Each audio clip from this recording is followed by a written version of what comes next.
MSP की जो हमारी बढ़ोतरी है वो बाजार के लेवल से हर साल नीचे रहती है दूसरे वर्गों की बजाय, और आंकड़ा निकल के ये आ रहा है कि 7 साल में दूसरे वर्गों से हमारी आमदन आधी रह जाती। जो लागत है गेहूं की, हरियाणा सरकार का कृषि विभाग की, किसी और की बात नहीं मैं कर रहा, हरियाणा सरकार के कृषि विभाग की, वो 2200 रुपए प्रति क्विंटल है, और हमें पिछले साल रेट मिला 1975 रुपए। यानी लागत से प्रधानमंत्री जी कहते हैं एमएसपी है, एमएसपी रहेगा। अब जब हम सब लोगों की मीटिंग 13-14 लोग थे जब हुई अमित शाह जी से, वहां पे हमने ये सवाल रखा कि क्या आप 23 फसलें एमएसपी पे 100% खरीदोगे? उनका जवाब था नहीं।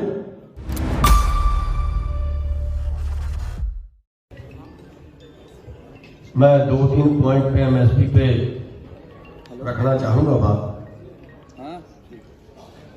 एमएसपी की जो हमारी बढ़ोतरी है वो बाजार के लेवल से हर साल नीचे रहती है दूसरे वर्गों की बजाय, और आंकड़ा निकल के ये आ रहा है कि 7 साल में दूसरे वर्गों से हमारी आमदन आधी रह जाती है। यानी अगर दूसरे वर्गों की बढ़ोतरी 100 रुपए हुई तो 7 साल में हमारी बढ़ोतरी 50 रुपए हुई।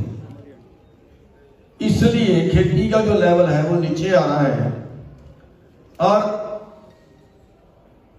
जो मिल रहा है, जो एमएसपी रखा है, उसका कोई फार्मूला नहीं है। मैं तो ये कहूंगा कोई उसका हिसाब किताब नहीं है।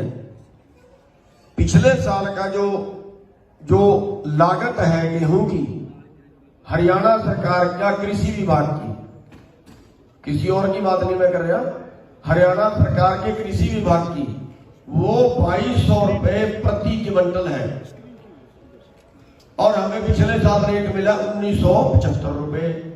यानी लागत से भी कम।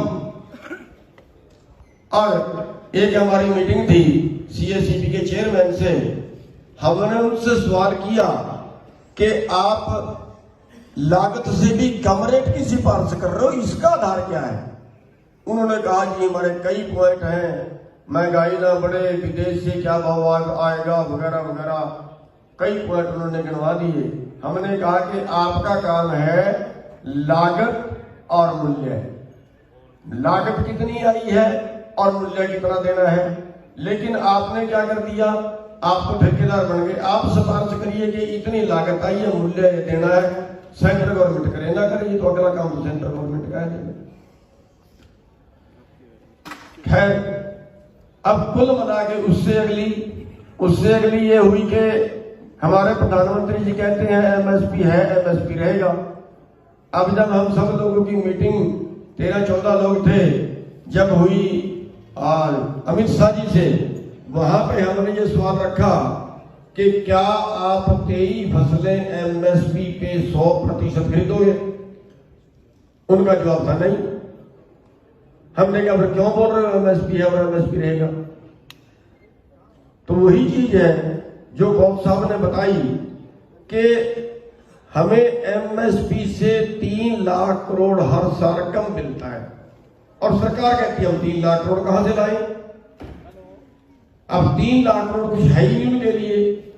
जो 7वां वेतन आयोग लागू हुआ, 7वें वेतन आयोग में कर्मचारियों की जो आमदन बढ़ी पिछले साल से बढ़ी, वो सेंट्रल और स्टेट के सारे कर्मचारियों की जोड़ दें तो 4 लाख करोड़ पर साल बनती है, पर साल 4 लाख करोड़ बढ़ती है।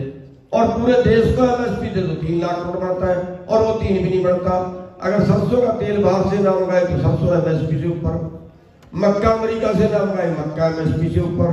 पिछले 6 साल से गन्ने का रेट नहीं बढ़ा क्योंकि ब्राजील से मुकाबला कर रहे हैं।